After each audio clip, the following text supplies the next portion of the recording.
Sanvi conducts examinations on her blood specimen and discovers a foreign protein resembling the one in Cal's blood. She believes something occurred on the aircraft that caused the protein to mysteriously manifest in every passenger. As she discusses this with Ben over the phone, he discovers a condom beneath his bed. He assumes it must belong to Grace's boyfriend Danny. Outside, Cal's former best friend Kevin arrives at the residence to visit Olive. Cal feels shocked learning that Kevin is dating his twin. In an angry outburst, he tells his parents that Olive snuck from the house last night. Olive, however, feels disappointed because they never violate the twin pact.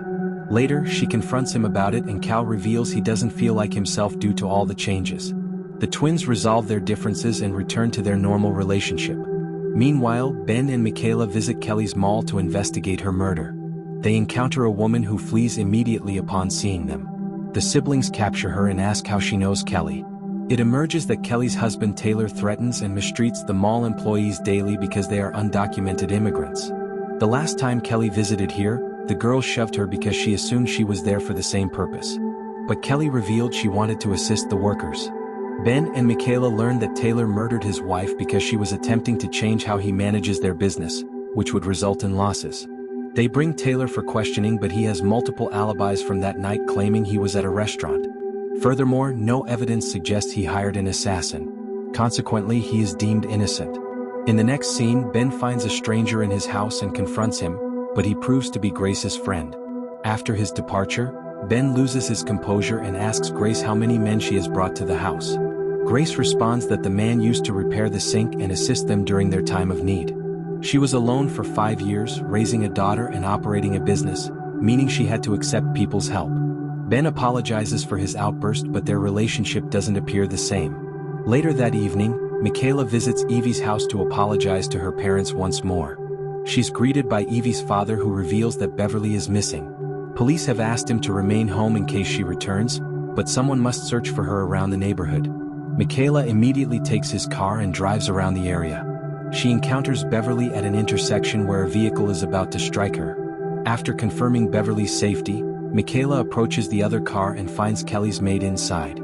She has Kelly's missing necklace beside her, which confirms she is the murderer. In the subsequent scene, the maid confesses her crime. She and Taylor had begun a new life together after Kelly's disappearance.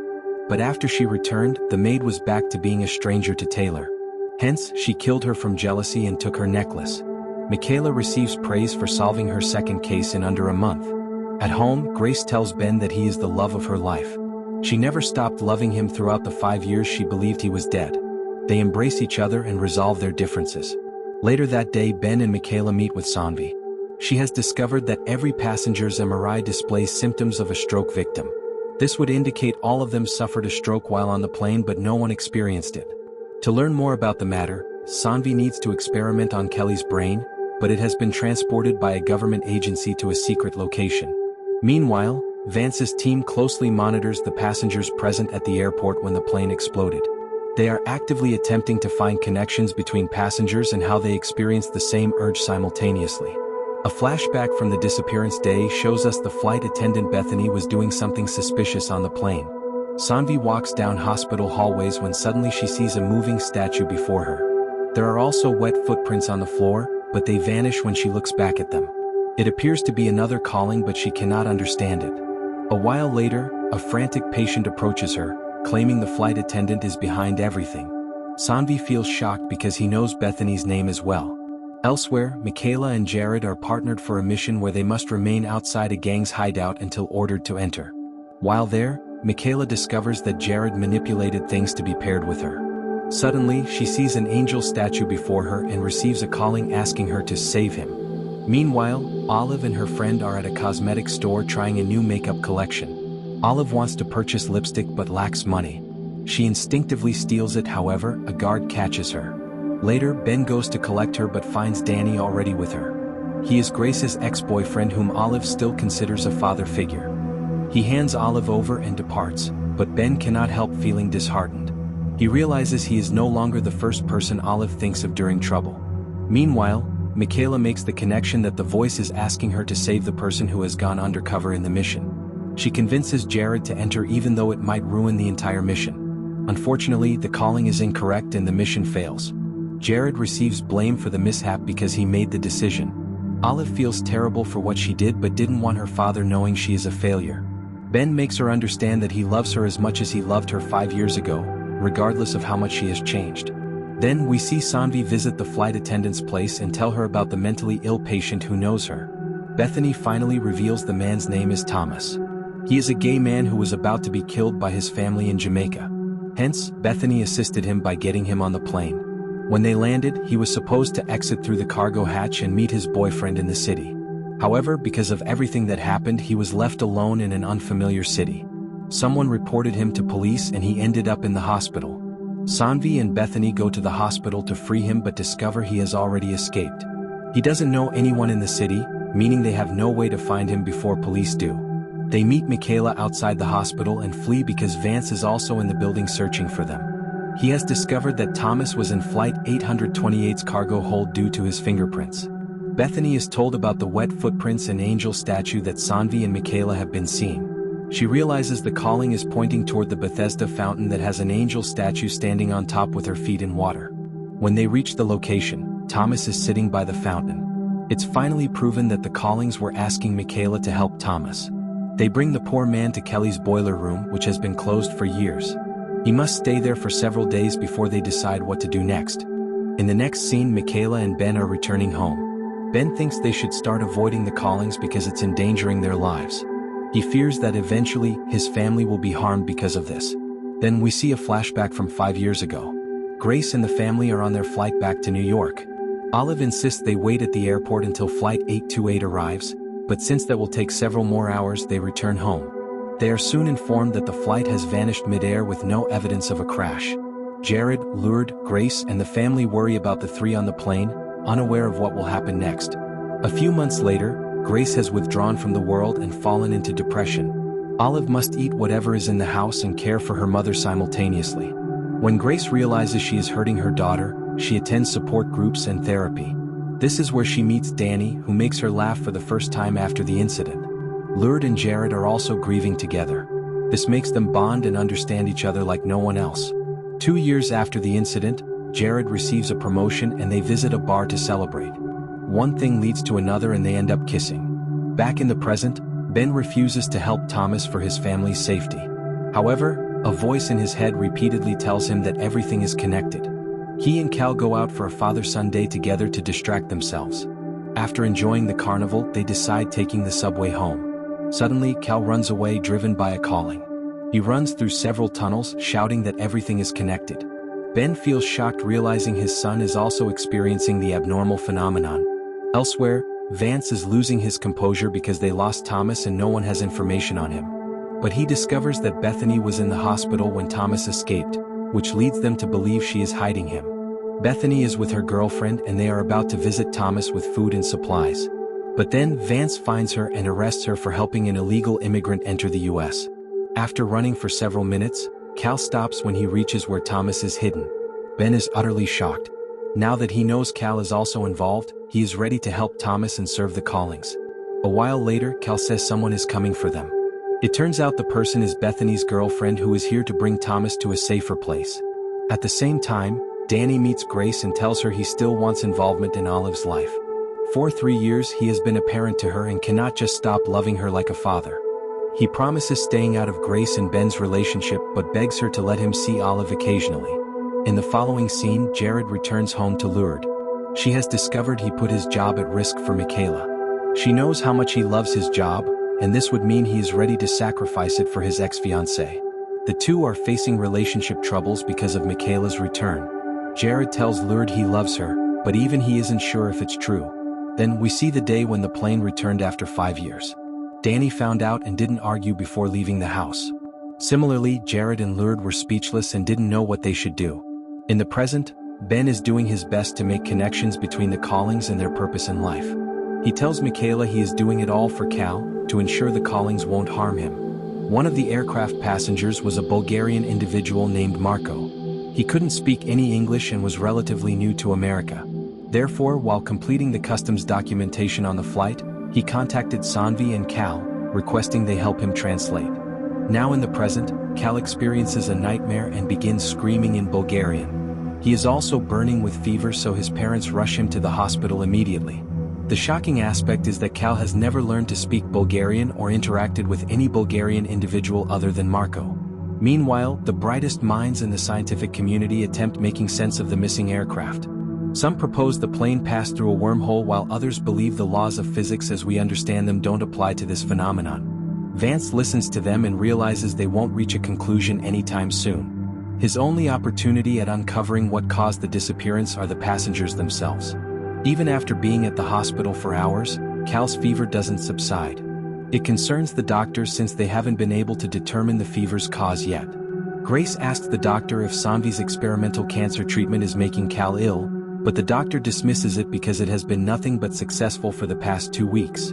Suddenly, Cal starts screaming something in Bulgarian. Sanvi remembers Marco saying the same phrase on the plane, which means Cal's illness is related to the disappearance. Ben is determined to solve whatever problem it is for his child's sake. He reviews the passenger lists and finds information about Marco.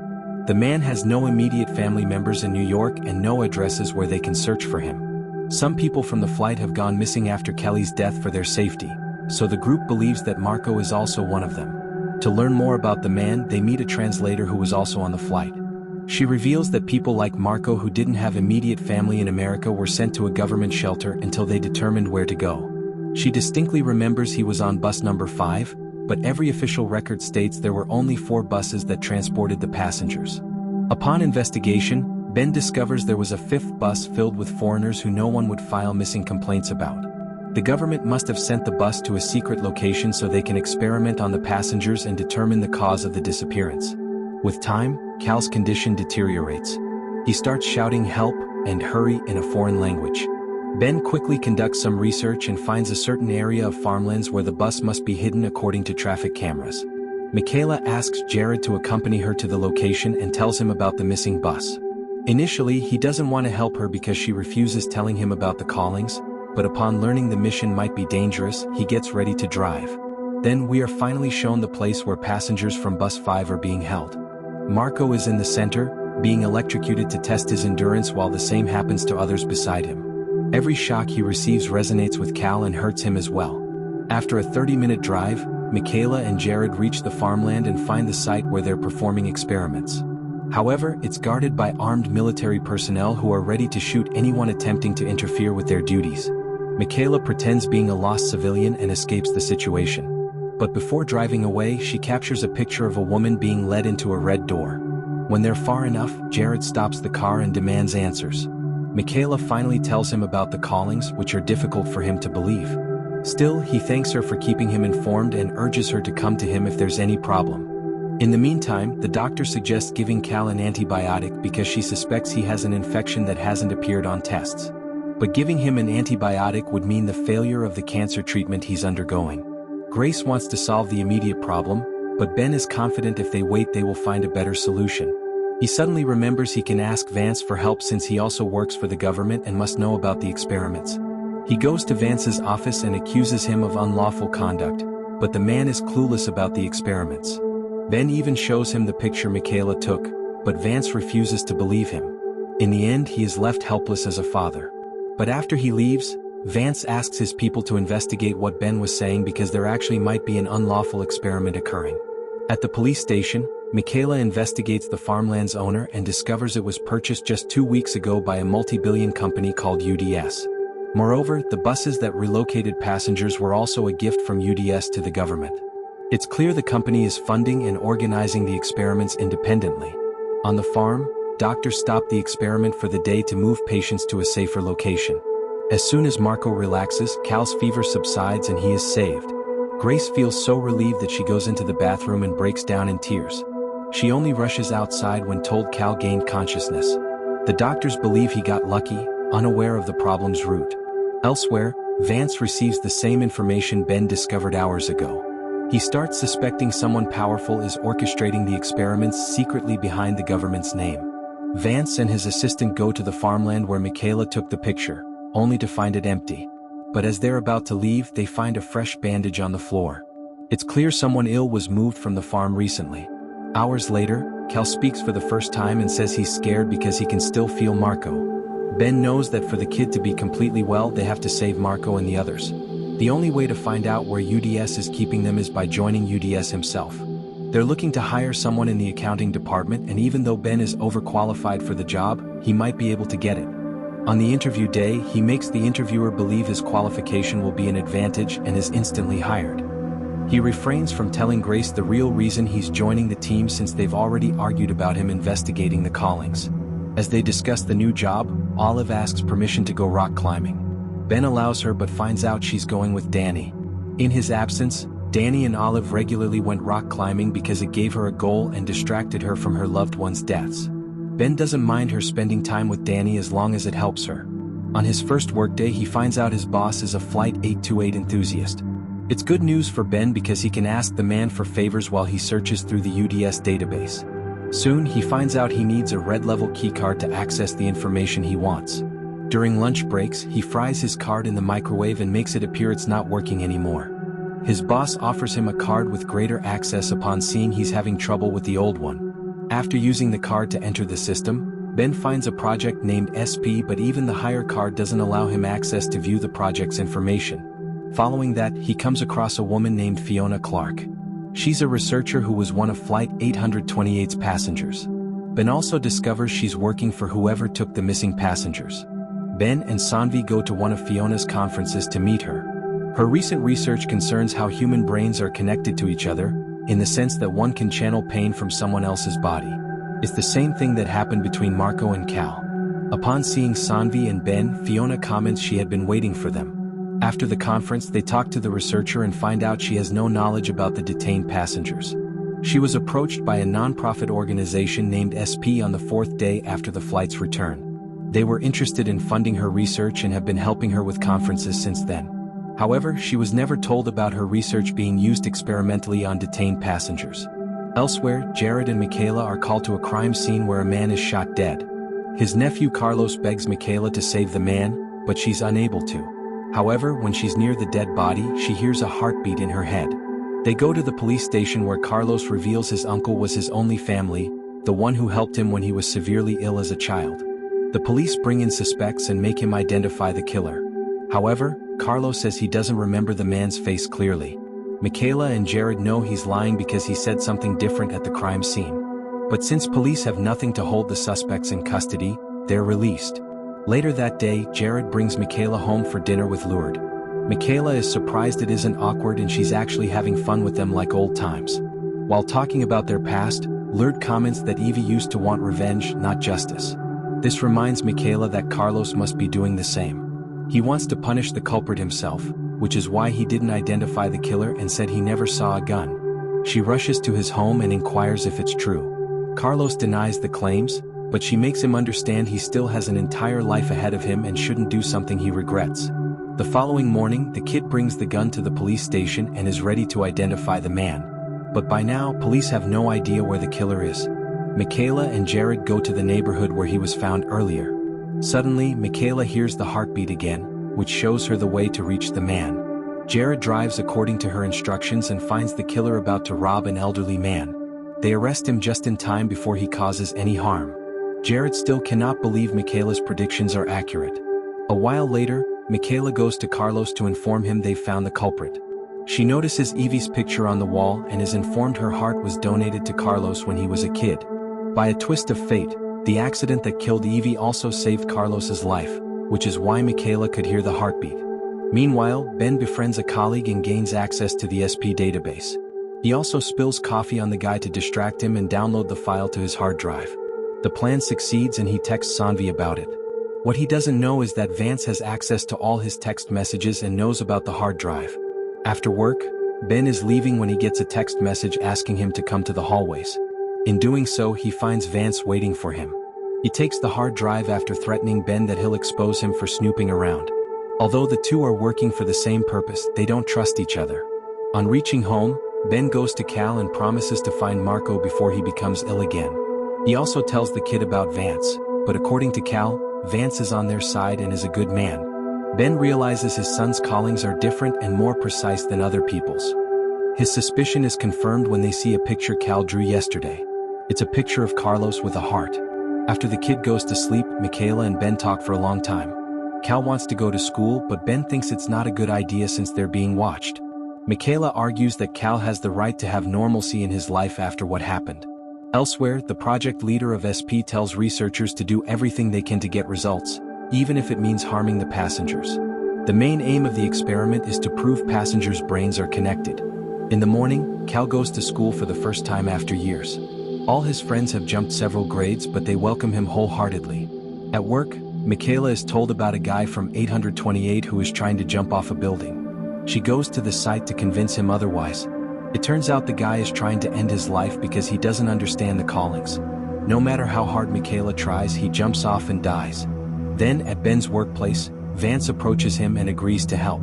He knows if he tells his department about the experiments, the people organizing it will find out.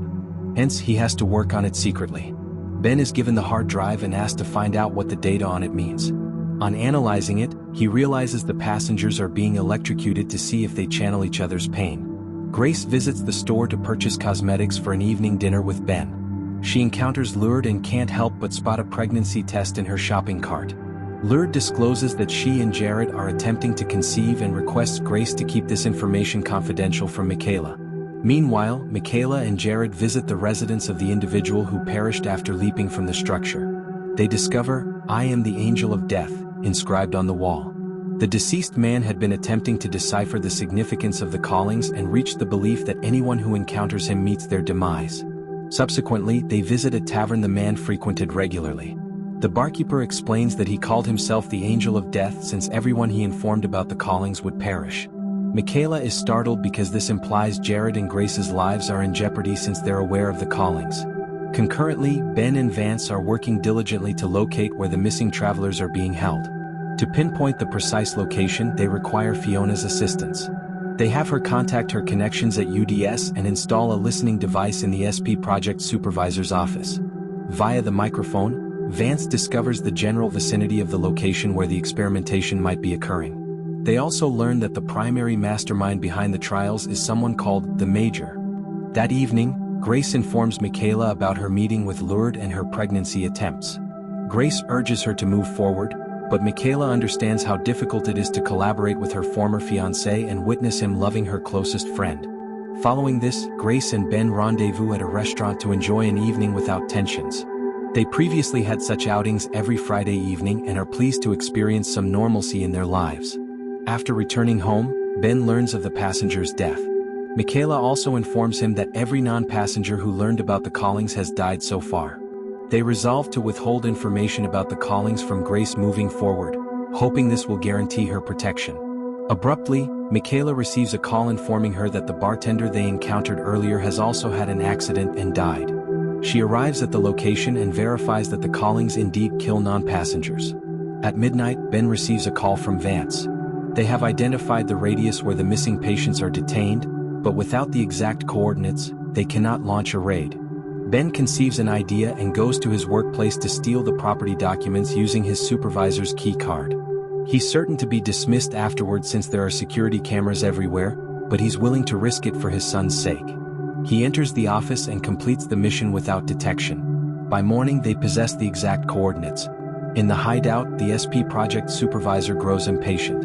Since the Major is pressuring them to demonstrate results rapidly, the electrical current administered to the patients is increased twofold. They don't concern themselves if the passengers die as long as they obtain their desired results. Then we meet another passenger from Flight 828, Autumn Cox. She was a swindler before the plane's vanishing, so when it landed, she was detained directly from questioning. But she disappeared subsequently, indicating she was also kidnapped for the experiment. At home, Grace arranges a surprise barbecue gathering for Ben since he has been working intensively recently. She's delighted that their life is finally stabilizing, unaware of Ben's activities. Later, Ben and Cal are outside playing basketball when a wounded Autumn approaches him. She managed to flee while the patients were being transferred to a new facility. She located Ben after following a calling that guided her to his residence. She recalls little about the experiments except that they were extremely painful and they were sedated most of the time. Ben brings her to the boiler room where Sanvi and Fiona assist her. Meanwhile, in the hideout, the passengers are prepared for the experiment's second phase. This time they plan to amplify the intensity, which will directly impact Cal and the other passengers. Therefore, Ben and the group must locate them immediately. Even Cal senses the anxiety in the passengers and realizes the outcome won't be positive. Vance wastes no time before requesting backup and organizing a raid. Jared and Michaela also accompany them and proceed to the location.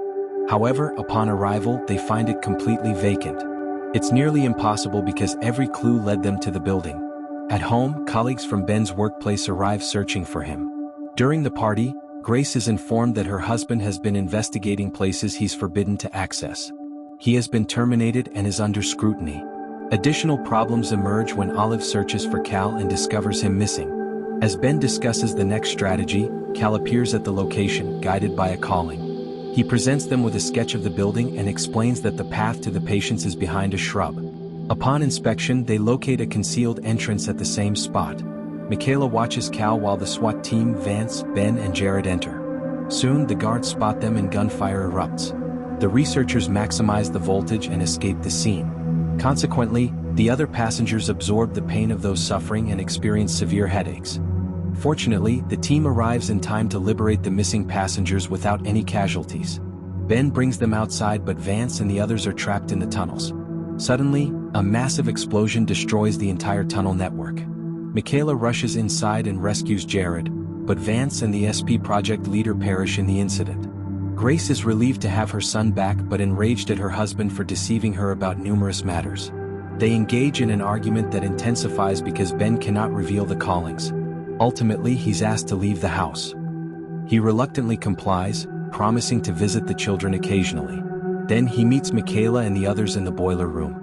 When nobody is watching, Autumn retrieves a phone from her shoes and sends a text. A flashback reveals she's a spy planted by the SP project leader to discover Ben's activities. Although she's one of the passengers, they have somehow turned her against her own kind. Subsequently, the rescued passengers are transported to a beach house owned by Fiona. She and Sanvi perform routine examinations on them because they haven't recovered from the comatose condition caused by the drugs administered to them. Ben attends Vance's memorial service when he's approached by 828 Gate podcaster Aaron, who wants to interview him. The individual has some insider supplying him intelligence about the Major. Since Major is the source of all troubles, Ben agrees to listen to his podcast and record one together if interested. While caring for the rescued passengers, Michaela touches a passenger named Paul. The contact gives her a vision of a man walking through a snowstorm, uttering the phrase, "Find her." Immediately after the calling, Paul awakens but with no recollection of his previous life. Michaela believes the calling is instructing her to locate his wife Helen. Within the next hour, all 20 passengers who were at the airport when the plane exploded assemble at the beach house. Ben wants them to remain united and share their callings because it's the only method to comprehend them. Some disagree, like Pilot Daly. He believes Fiona caused the disappearance entirely because she was researching shared consciousness before the flight. Daly has been losing his sanity since they landed because people have been blaming him for the plane's fate. His spouse and son have abandoned him, and the entire world considers him responsible for the greatest mystery humanity has ever encountered. In the next scene, Michaela and Jared locate Paul's wife Helen. The sole reason she didn't collect her husband at the airport after 5 years was his abusive behavior toward her before the disappearance. Michaela empathizes with Helen but is puzzled why the calling asked her to find her, when she's better off without Paul. Elsewhere, Ben hears Aaron mention Holy Grail in his podcast. He's been receiving a calling of the same nature for the past hour, so he decides to meet Aaron. Together, they discover that the Major is a woman and was in a helicopter right before the explosion. They must seek NSA assistance to determine her location during the explosion. Ben meets Vance's assistant Tim, who agrees to help him obtain the information from the NSA. As time progresses, the number of people who believe the passengers are divine has grown. One passenger named Adrian is approached by an 828 cult member who asks if she can touch him. The man exploits their beliefs and encourages them. When darkness falls, Ben comes home to see Cal and notices Danny in the house. He arrived at Olive's request, but the encounter creates a massive argument between the men. Ben is told to leave the house once more. Not wanting to fight before the children, he complies. In Michaela's apartment, Jared bursts in, asking her to allow him to care for her. The two have grown closer after she saved his life in the explosion. They know they're drawn to each other but maintain distance for Lourdes' sake. However, this time they surrender to their feelings and begin kissing. In the following scene, Ben, Michaela, Sanvi and Fiona are at the beach house. Sanvi has discovered that the experiments conducted on the passengers were not unsuccessful. Actually, the Major learned that some individuals are more receptive to the callings than others. The most receptive one is Cal, so if she discovers the child, his life could be threatened. Ben realizes the situation is more critical than they initially thought now that his son's safety is questioned. Then, we see a flashback of when Daly was piloting the airplane before the disappearance. Suddenly, an unforeseen tempest appears before them, but Daly succeeds in navigating the plane through it. It created intense turbulence, but at the time, nobody anticipated the results would be so extreme. In the present, Ben and Grace are sharing custody of Cal. The relationship between them remains unstable, but they've found a way to coexist as friends and parents. Meanwhile, Michaela continues receiving the blizzard calling constantly. Furthermore, she regrets what occurred with Jared the previous night and feels terrible for her best friend. Jared, conversely, believes they're destined to be together, even if it requires divorcing his wife. However, Michaela firmly opposes the notion. At night, Ben receives a call from Daly. Together, they visit an aviation simulation facility. Daly shows him a document containing every report about Flight 828, except it's all fabricated.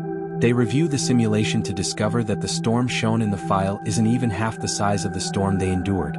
It's evident that someone is attempting to conceal or suppress the actual data from emerging. Daly suspects Fiona is a spy and is assisting the government. Ben disagrees, but Daly refuses to accept it. In the next scene, they meet an archaeologist who was studying supernatural erosion during the plane's disappearance. By coincidence, he was also near the area where the plane vanished. He knew some government reports were fraudulent, but before he could speak against them, he was threatened and told to stay out of the matter. He has since retired but still contemplates the storm. When asked what he knows about the storm, the man says he doesn't possess the original data. But at their persistent request, he provides them information about something called dark lightning. The storm they encountered that day wasn't ordinary but an unexplained phenomenon known as dark lightning. And that's where the second part of the recap ends.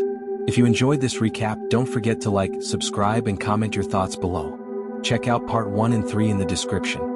Thanks for watching and see you in the next recap.